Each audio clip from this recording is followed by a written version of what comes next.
alguns comentaristas, alguns teólogos entendem que o livro de Atos deveria receber o título, ao invés do livro de Atos dos Apóstolos, Atos do Espírito Santo, porque nós vemos no livro de Atos uma presença muito marcante, que é a presença do Espírito Santo no livro de Atos.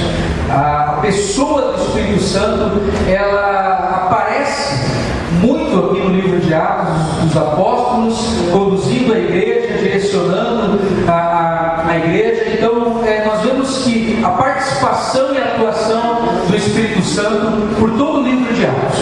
Então alguns entendem que o livro de Atos deveria chamar Atos do Espírito Santo. É um livro muito interessante, um livro que tem muito a nos ensinar, e hoje eu gostaria de meditar com você nesse texto aqui, em especial de Atos capítulo 5, nós vamos ler do versículo 1 ao versículo 16. Acompanhe comigo na sua Bíblia aí, ou aqui na projeção, tem texto. Atos 5, a partir do versículo 1. Um homem chamado Ananias, com Safira, sua mulher, também vendeu uma propriedade. Ele reteve parte do dinheiro para si. Sabendo disso, também sua mulher e o restante levou e colocou aos pés dos apóstolos. Então perguntou Pedro: Ananias, como você permitiu que Satanás enchesse o seu coração ao ponto de você mentir ao Espírito Santo e guardar para si uma parte do dinheiro que recebeu pela propriedade? Ela não lhe pertencia, e depois de vendida, o dinheiro não estava em seu poder? O que o levou a pensar em fazer tal coisa? Você não mentiu aos homens, mas sim a Deus. Ouvindo isso, Ananias caiu morto, e grande temor apoderou-se de todos os que ouviram o que tinha acontecido. Então os moços vieram, envolveram o seu corpo e levaram-no para fora e o sepultaram. Cerca de 3 horas mais tarde entrou sua mulher sem saber o que havia acontecido, e Pedro lhe perguntou: diga-me, foi esse o preço que vocês conseguiram pela propriedade? Respondeu ela: sim, foi esse mesmo. Pedro lhe disse: por que vocês entraram em acordo para tentar o Espírito do Senhor? Veja, estão à porta dos pés dos que sepultaram seu marido, e eles a levarão também. Naquele mesmo instante, ela caiu morta aos pés dele. Então os moços entraram e encontraram-a morta, e levaram-na e a sepultaram ao lado do seu marido. E grande temor apoderou-se de toda a igreja e de todos os que ouviram falar desses acontecimentos. Os apóstolos realizavam muitos sinais e maravilhas entre o povo, e todos os que creram costumavam reunir-se no pórtico de Salomão. Dos demais ninguém ousava juntar-se a eles, embora o povo estivesse em alto conselho. Em número cada vez maior, homens e mulheres criam no Senhor, e lhes eram acrescentados, de modo que o povo também levava os doentes às ruas e os colocava em camas e em macas, para que pelo menos a sombra de Pedro projetasse sobre alguns enquanto ele passava. Afluíam também multidões das cidades próximas a Jerusalém, trazendo os seus doentes e os que eram atormentados por espíritos imundos, e todos eram curados. Amém. Amém, irmãos? Amém. Sempre que eu me deparo com esse texto que nós acabamos de ler aqui, eu fico chocado. Eu fico chocado com a maneira tão severa com que esses dois personagens aqui, chamados Ananias e Safiras, esses dois personagens, eles são disciplinados por Deus. Eu fico me perguntando o que foi que eles fizeram de tão grave para que eles fossem reprovados e castigados por Deus. Essa é uma história que está registrada aqui em Atos e que sempre me deixou muito chocado, muito perplexo. O que esses dois personagens, Ananias e Safiras, eles cometeram, eles fizeram de tão grave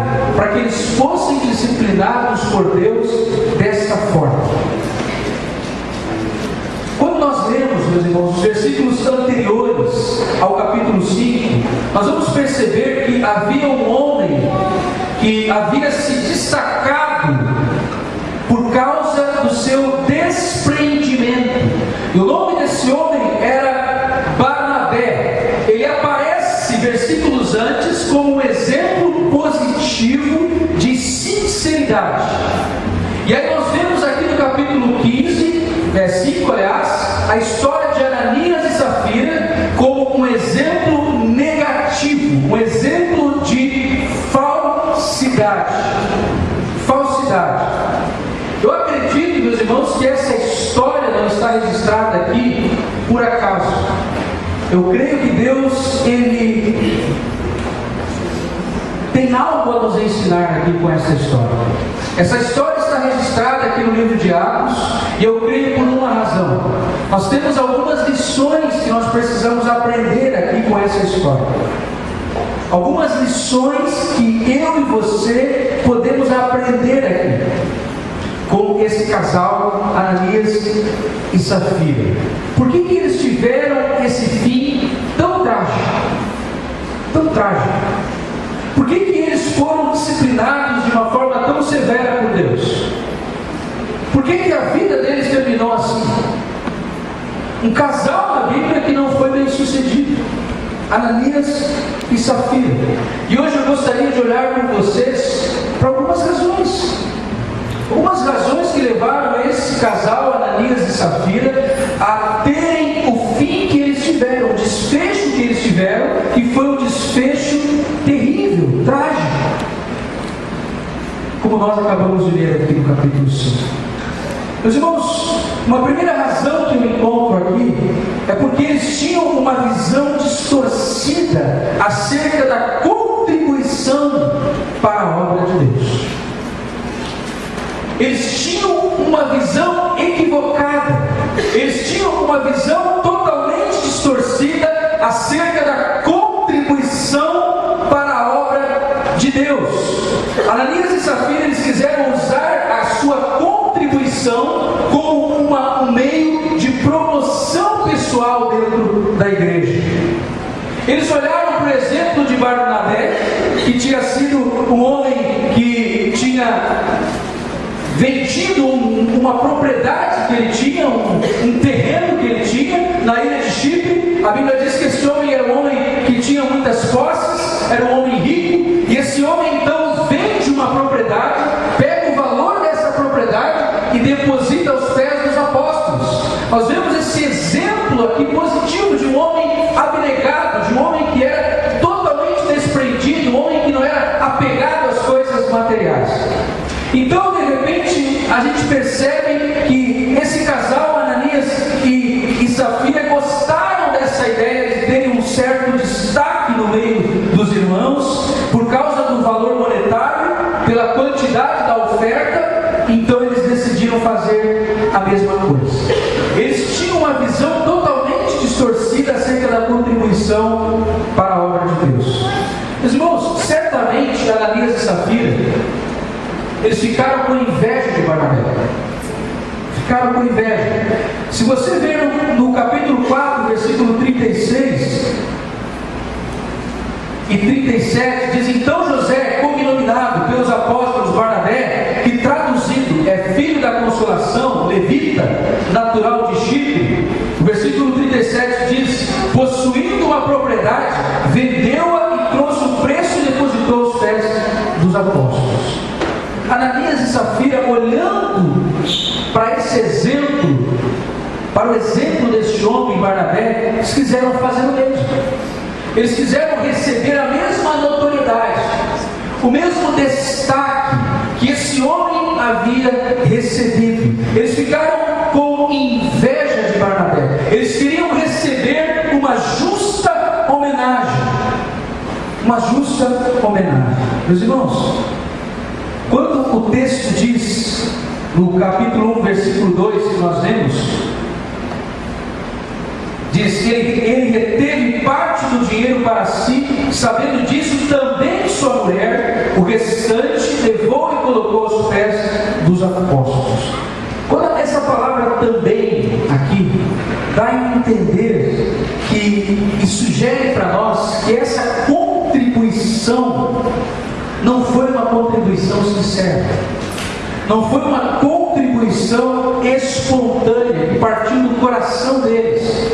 Mas essa contribuição de Ananias e Safira teve por detrás uma motivação maligna, uma motivação que não era correta.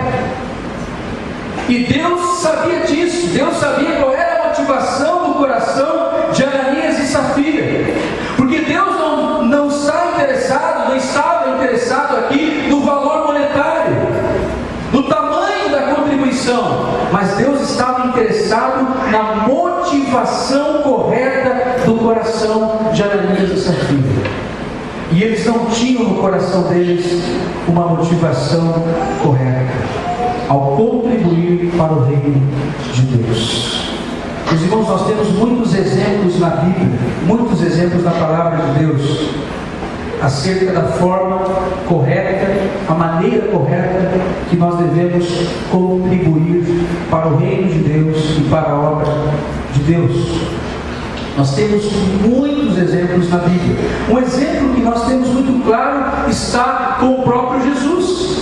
A contribuição de Jesus estava com os seus discípulos. Eu fico imaginando Jesus ali com os seus discípulos e de repente Jesus começa a observar o movimento que existia no templo naquela época, os ricos, os homens que eram poderosos na época e que também faziam parte de todo o sistema do templo, estavam levando suas ofertas e suas contribuições para o templo. Naquela época existiam os gasofilácios. Essa é uma palavra meio difícil, gasofilácio. Algumas igrejas ainda usam esse tipo de palavra para se referir ao local de coleta de ofertas, né? Ao lugar onde as pessoas depositam ali as suas ofertas.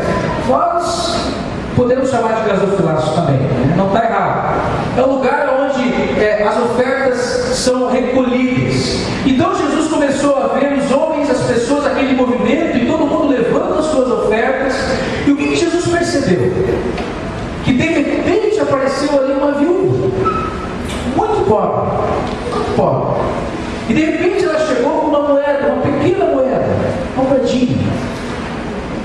E ela foi lá e depositou aquela moedinha.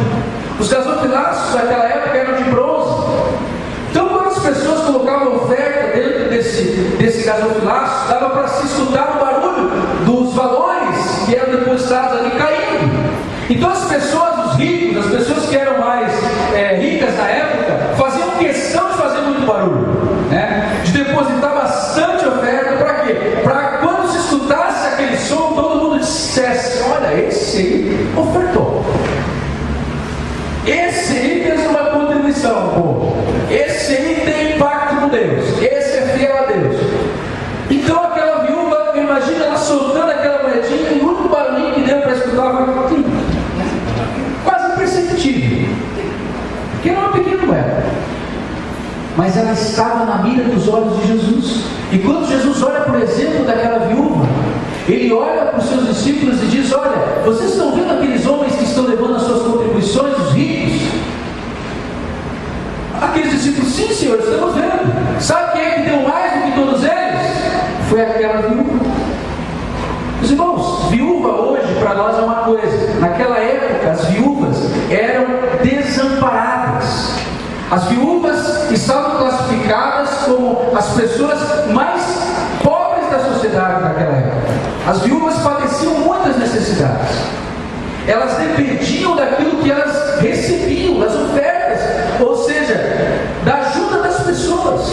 Elas não tinham uma renda.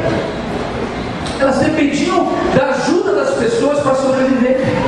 Essas eram as viúvas no tempo de Jesus. E Jesus olha para aquela viúva e diz: olha, aquela viúva foi a que deu mais do que todos eles. Porque aqueles deram do que estava sobrando, mas aquela deu tudo o que ela possuía. A melhor tradução do texto, do original, ela deu tudo o que ela tinha para viver. Ela deu tudo o que ela dependia para viver. Ela não sabia como é que ela ia viver depois. Ela não sabia se ela ia ter condições de comer alguma coisa. Ela deu tudo aquilo que dependia da sua vida. Essa é a tradução correta do texto, ou a tradução mais apropriada. Ela deu tudo daquilo que dependia da sua vida. E Jesus disse para eles: essa mulher deu mais do que todos. O que Jesus está nos ensinando aqui? Que o mais importante é a postura do nosso coração, é a atitude do nosso coração para com Deus, é a motivação.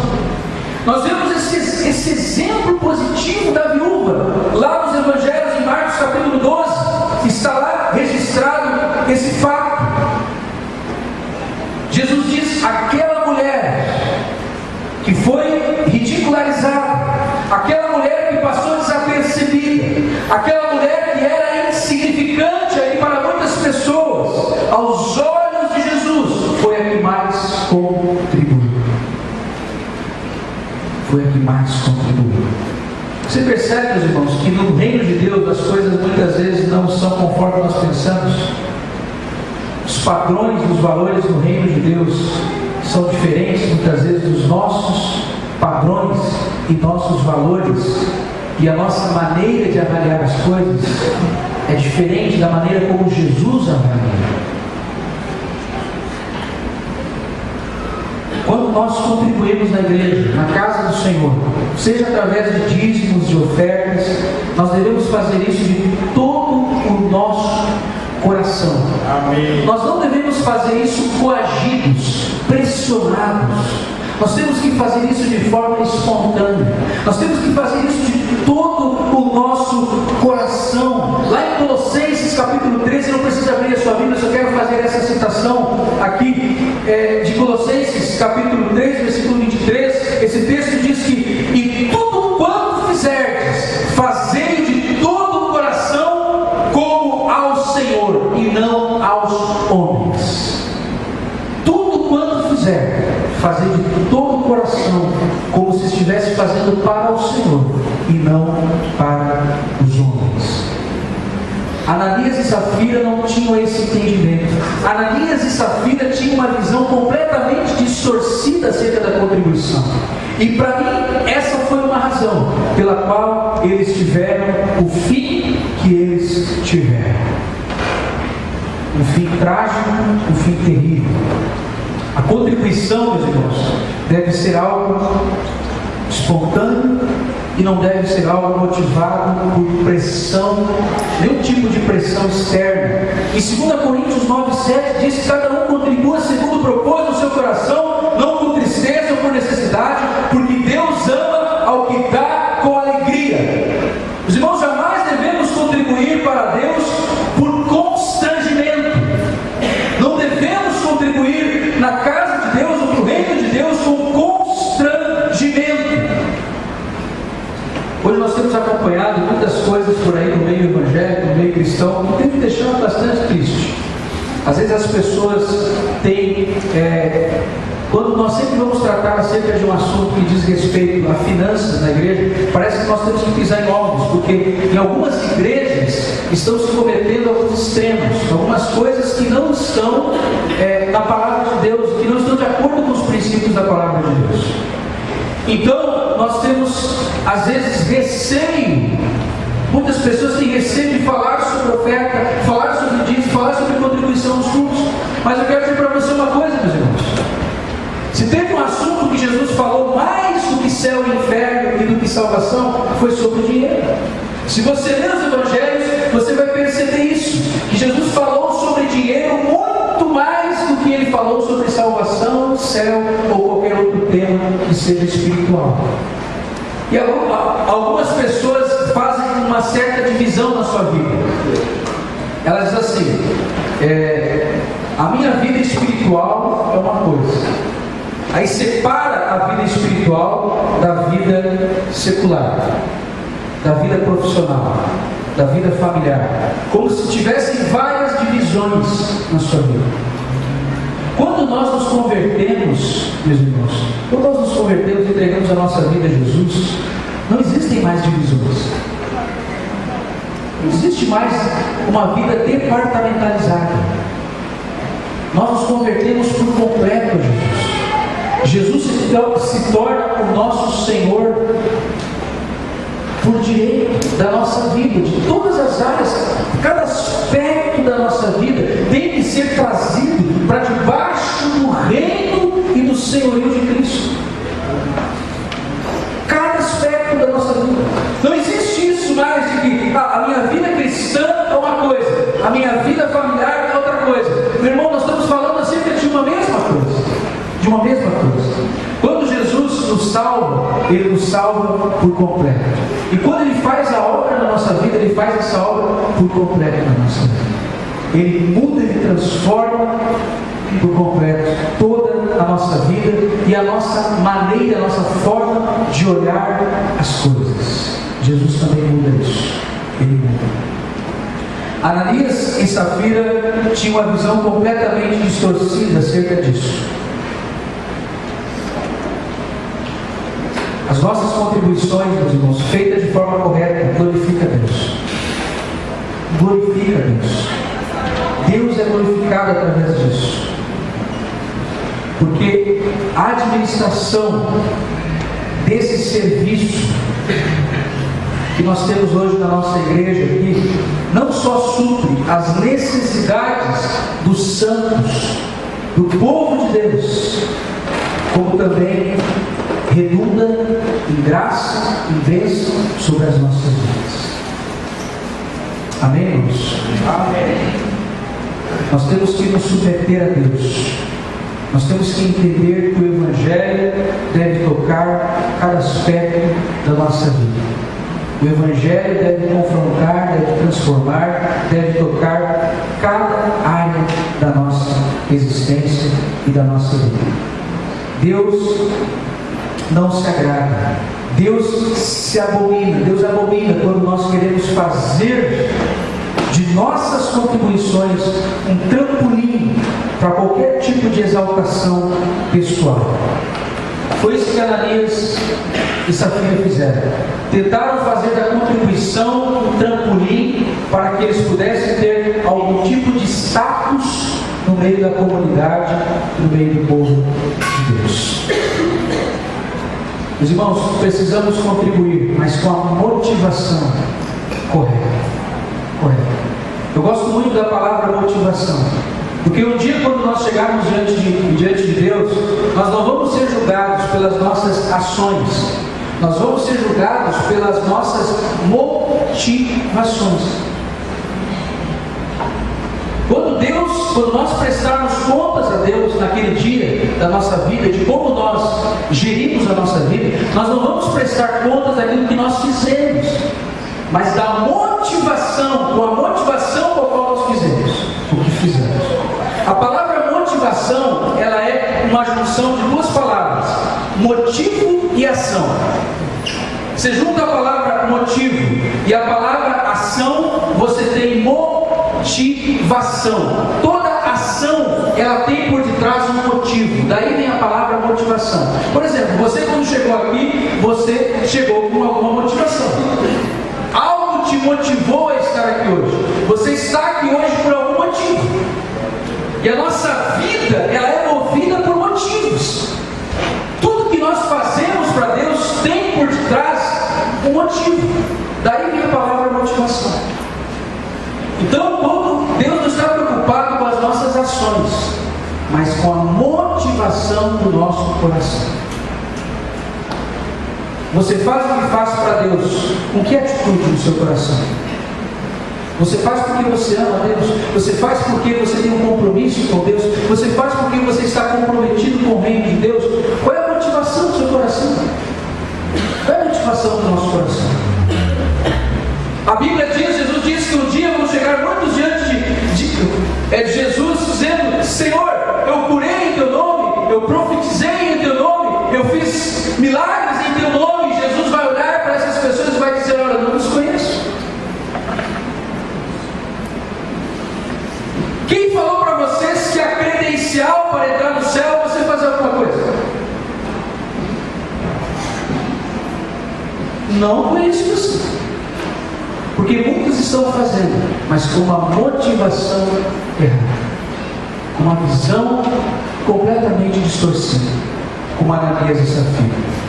Eles contribuíram, mas tinham no coração uma motivação totalmente maligna, um plano totalmente maligno e diabólico. Deus não se agrada de uma motivação que não esteja correta.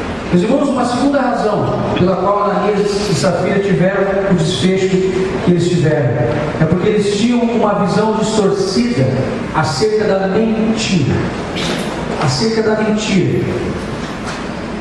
Eles tinham um plano, mas para que esse plano fosse levado adiante, eles precisavam inventar uma mentirinha. Uma mentirinha. E era uma mentirinha, que se a gente olhar para o texto aqui, a gente vai perceber que era uma mentirinha genial. Era uma mentira assim, genial. Era uma mentira que na visão deles não ia prejudicar ninguém. Era uma mentira que não ia trazer nenhum tipo de prejuízo para ninguém. Na percepção de Ananias e Safira, os fins justificavam os meios. Não importa o que vai ser o resultado disso, importa que a gente leve esse plano adiante, mesmo que seja um plano que esteja construído sobre uma base mentirosa. Meus irmãos, eles estavam dando uma grande oferta para Deus, mas eles tinham uma pequena mentira. Uma pequena mentirinha. E eles pensaram assim: essa mentirinha não vai fazer mal algum. Não vai fazer mal a ninguém. O versículo 1 e 2 que nós lemos ali diz assim: um homem chamado Ananias, com Safira, sua mulher, também vendeu uma propriedade. E ele reteve parte do dinheiro para si. Sabendo disso, também sua mulher, o restante levou e colocou aos pés dos apóstolos. O texto diz que ele reteve parte do preço. E a sua mulher também sabia disso e consentiu com esse plano. Meus irmãos, uma coisa tem para mim que é muito verdadeira. A maldade, ela sempre está atrás de cúmplices. A maldade, a falsidade, o engano está sempre procurando cúmplices. O pior é quando o cúmplice é uma pessoa que está próxima de você, como no caso aqui, o seu cônjuge. Esse casal aqui, eles tiveram um plano e eles consentiram acerca desse plano, e era um plano que envolvia uma mentira. Eles estavam mentindo acerca do valor dessa propriedade. Eles retiveram uma parte do preço, e tudo isso estava acontecendo por debaixo dos panos. Eles estavam escondendo toda essa trama, todo esse plano, e colocando tudo isso debaixo do tapete, porque eles tinham uma visão distorcida acerca da mentira. Meus irmãos, quantos filhos de Deus hoje têm sido vítimas de Satanás e de suas artimanhas, porque muitas vezes a sua boca profere mentirinhas. Mentirinhas que às vezes você diz: isso não vai fazer mal para ninguém, isso não vai prejudicar ninguém. Mas a palavra de Deus nos alerta acerca da mentira. E a palavra trata de forma muito severa com a questão da mentira, meus irmãos. Hoje, para muitas pessoas, a mentira é um estilo de vida. É uma forma de se dar bem. É uma forma de sair por cima. É uma forma de trapacear, é uma forma de dar volta na situação. Tem muitas pessoas que fizeram da mentira um estilo de vida.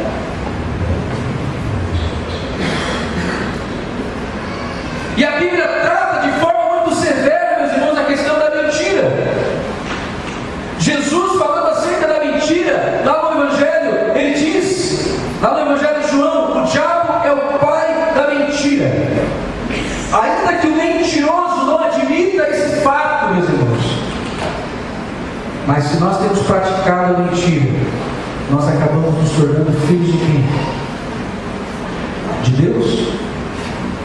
Jesus olha para a multidão, para aquelas pessoas, e diz: olha, vocês têm por pai a Satanás, e vocês querem satisfazer os desejos de vosso pai? Ainda falando acerca de Satanás, Jesus diz: ele foi homicida desde o princípio, ele não se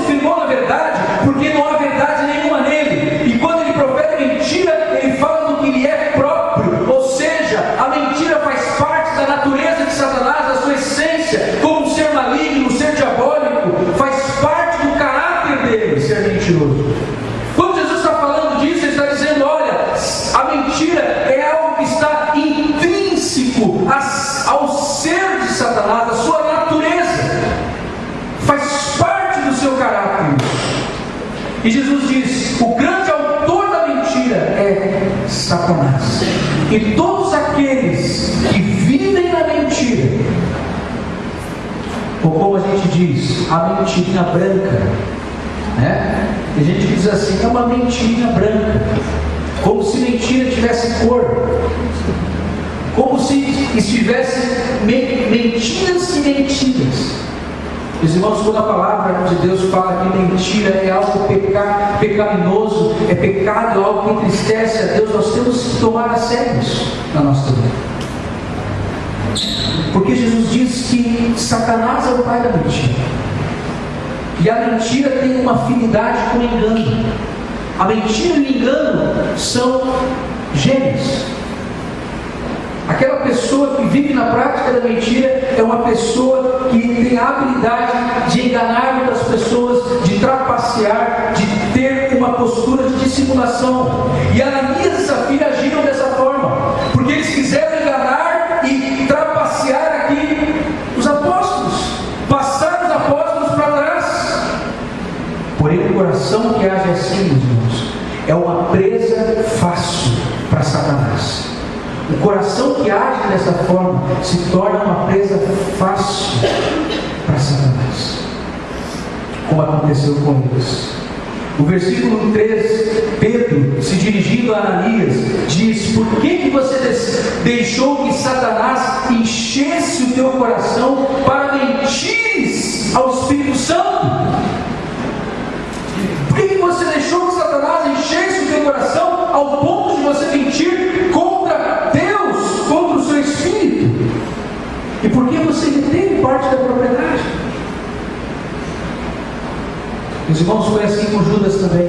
Judas, ele foi o traidor de Jesus, o discípulo que traiu Jesus. E a Bíblia diz que traiu Jesus com um beijo. Você já parou para pensar nisso, irmãos? Jesus foi traído com um beijo. Naquela época, naquela cultura, um discípulo que beijasse o seu mestre no rosto estava, através desse gesto, externando lealdade ao seu mestre. O beijo naquela época era um sinal de lealdade, de fidelidade ao seu mestre. E Judas vai lá e traz Jesus com um beijo. Veja só a dissimulação de Judas, a capacidade de Judas. Jesus olha para Judas e diz: amigo, chama ele de amigo ainda, né? Podia dizer traidor, né? Chama ele de amigo. Ele diz: amigo, é assim que você trai o filho do homem? É assim que você trai? Judas também foi um exemplo negativo na Bíblia de alguém que construiu uma mentira e que viveu uma completa mentira. Uma completa mentira. E nós sabemos o fim que ele teve. A Bíblia fala que ele se suicidou, tirou a sua própria vida. Meus irmãos, quando nós damos vazão a essas coisas no nosso coração, na nossa vida, nós estamos proporcionando para o diabo uma entrada. Nós estamos proporcionando para o diabo uma oportunidade do diabo trabalhar na nossa vida, do diabo agir na nossa vida e de destruir a nossa comunhão com Deus e com o povo de Deus. A mentira, ela é coisa séria na Bíblia. No Antigo Testamento também nós sabemos que há uma lei que Deus estabeleceu, os 10 mandamentos falam também acerca disso, acerca da falsa testemunha. Quando lá em Deuteronômio capítulo 19, versículo 17 ao 20, diz que a falsa testemunha, quando acompanhada em sua mentira, recebia a mesma pena que estava sendo imposta ao réu.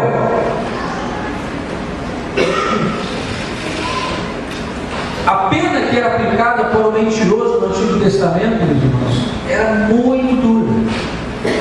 Deus, ele condena o falso testemunho.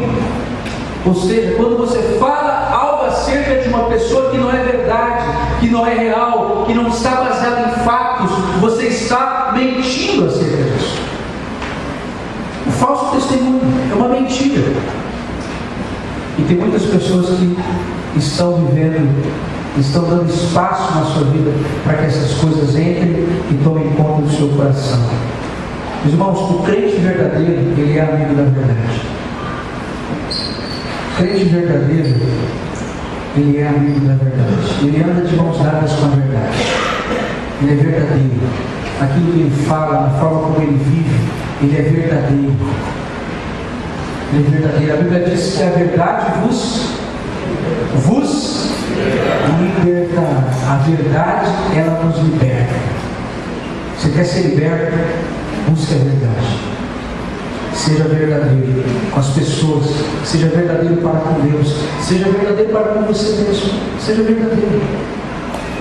O crente verdadeiro, ele se torna um grande instrumento nas mãos de Deus. Mas aquela pessoa que fica se escondendo atrás de mentiras, apoiando mentiras, ela acaba desagradando a Deus e acaba dando espaço para Satanás na sua vida.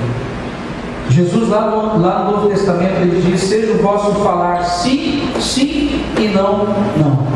O que passar disso vem do maligno. Crente não tem costume de jurar. Eu juro pela minha avó, tataravó, que já morreu. Tem muita gente que tem esse costume, né? Eu juro pelo nunca juro por ele, né? Sempre pelos outros. E que já morreram, né? Então o cristão não tem esse costume de jurar. A Bíblia diz que nós temos que ter uma só palavra: sim, sim ou não, não. Jesus diz: tudo que passar disso vem do maligno. Se você se comprometer com uma pessoa, se comprometa de verdade. Se você disser para a pessoa, tal hora eu vou estar lá, vá mesmo, verdade. Não deixe a pessoa esperando. Nós temos que trabalhar isso. Eu tenho pedido a Deus também que me ajude e que nos ajude a cuidarmos dessa questão na nossa vida, a sermos amigos da verdade, porque Deus é um Deus verdadeiro. Deus não habita na mentira. Deus é um Deus verdadeiro. Eles tinham uma visão distorcida acerca da mentira. Eles pensaram: vai que essa mentirinha dá certo, vai que essa mentirinha cola, vai que essa mentirinha aqui funcione, vai que a gente se saia bem aqui, né? Só que eles tinham uma visão totalmente distorcida da mentira. Porque Deus é um Deus verdadeiro. A Bíblia diz que não há nada oculto, escondido, que não venha a ser revelado. Amém. Glória a Deus. Meus irmãos, uma última razão pela qual Ananias e Safira tiveram esse fim trágico, que levou eles à morte física, a serem disciplinados por Deus dessa forma tão severa, tão dura, foi porque eles tinham uma visão distorcida acerca de Deus. Acerca de Deus. Eles tentaram encobrir a verdade dos apóstolos, mas eles mal sabiam que os olhos de Deus estavam sobre eles. Eles mal sabiam que todo aquele plano, toda aquela maquinação, aquele plano diabólico estivesse diante dos olhos do Senhor.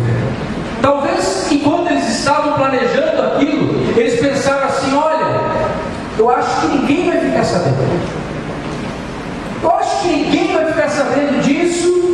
Mas eles se esqueceram que enquanto eles estavam tramando aquele plano diabólico no coração deles, Deus estava revelando para Pedro, para o apóstolo Pedro, o que estava acontecendo. Deus estava mostrando para Pedro o coração de Ananias e Safira, estava mostrando que havia ali mentira nessa situação. O texto nos diz, versículo 3 ao versículo 5, fala que Pedro disse a Ananias: por que encheu Satanás o teu coração para que mentisse ao Espírito Santo? E eles tivessem parte do valor, guardando-a, não ficava para ti, e vendida, não estava em teu poder. Por que formaste esse desígnio no teu coração? Não mentisse aos homens, mas a Deus. E o versículo 5 diz: Ananias, ouvindo essas palavras, caiu e expirou. Você imagina isso acontecendo, meus irmãos? Isso não é Antigo Testamento, não, é Novo Testamento. Nós estamos aqui no Novo Testamento. Imagina isso acontecendo nos nossos dias. Ananias caiu morto, duro. diante dos apóstolos. A Bíblia diz que ele expirou, ele caiu e expirou, porque ele havia mentido ao Espírito Santo de Deus. Ele havia pecado contra Deus, porque ele formou no coração dele um desígnio maligno. Ele mentiu não aos homens, mas ele mentiu a Deus. Os irmãos, deu espaço aqui de 3 horas. E aí chega a esposa de Ananias, né? Você não sabendo de nada. E a morte de Safira também está relatada aqui no versículo 7. No versículo 7 em diante ali, diz: cerca de 3 horas mais tarde, entrou sua mulher, Safira, e sem saber o que havia acontecido, Pedro lhe perguntou: diga-me, foi esse o preço que vocês conseguiram pela propriedade? Essa mulher podia ter uma chance aqui de estar viva, né? Mas ela entra no barco do marido também. Ela entra no mesmo barco que Ananias. E ela responde aqui para Pedro: Pedro, sim, foi esse mesmo. Versículo 9. Pedro lhe disse: por que vocês entraram em acordo para tentar o Espírito do Senhor? Veja, estão à porta os pés dos que sepultaram seu marido, e eles a levarão também. Versículo 10 diz que naquele mesmo instante ela caiu morta aos pés dele. Então os moços entraram e encontraram a morta, levaram-na e a sepultaram ao lado do seu marido. E grande temor se apoderou de toda a igreja e de todos os que ouviram falar desses acontecimentos. Meus irmãos, nada escapa aos olhos do Senhor. Nada escapa aos olhos do Senhor. Os olhos do Senhor estão atentos. Estão atentos. Os olhos do Senhor estão atentos, observando, acompanhando todos os nossos atos. Um texto muito lindo de Salmo 139, escrito por Davi. Lá Davi diz: Senhor, tu me sondastes, tu me conheces, tu sabes o meu assentar e o meu levantar, de longe entendes o meu pensamento, cercas o meu andar, o meu deitar, conheces todos os meus caminhos, não havendo ainda a palavra chegada à minha língua, eis que logo o Senhor tu conheces, tu me cercaste por trás, por diante, puseste sobre mim tua mão. Tal ciência é para mim maravilhosíssima, tão alta que não posso atingir. Para onde me irei do teu espírito? Ou para onde fugirei da tua face? Se subir ao céu, lá tu estás. Se fizer no inferno a minha cama, eis que tu estás ali. Se tomar as asas da alva, se habitar nas extremidades do mar, ali a tua mão me seguirá e a tua destra me susterá.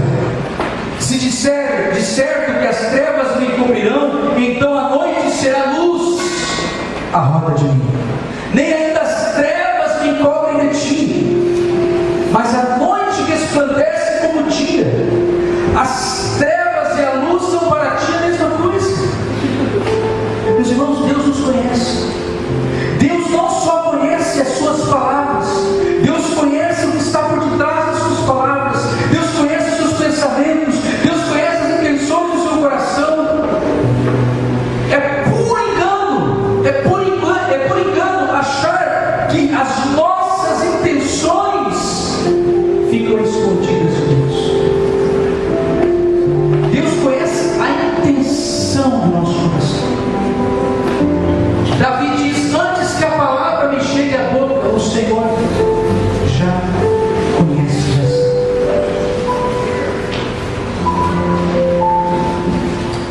Os irmãos, fisicamente também não tem como se esconder de Deus. Você pode estar na sua casa, pode estar no seu trabalho, pode estar na igreja, em qualquer lugar.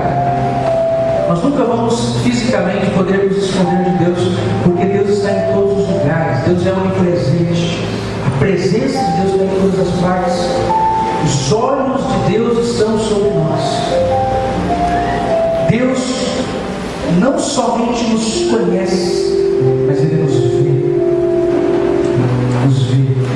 E Ele prova o nosso coração.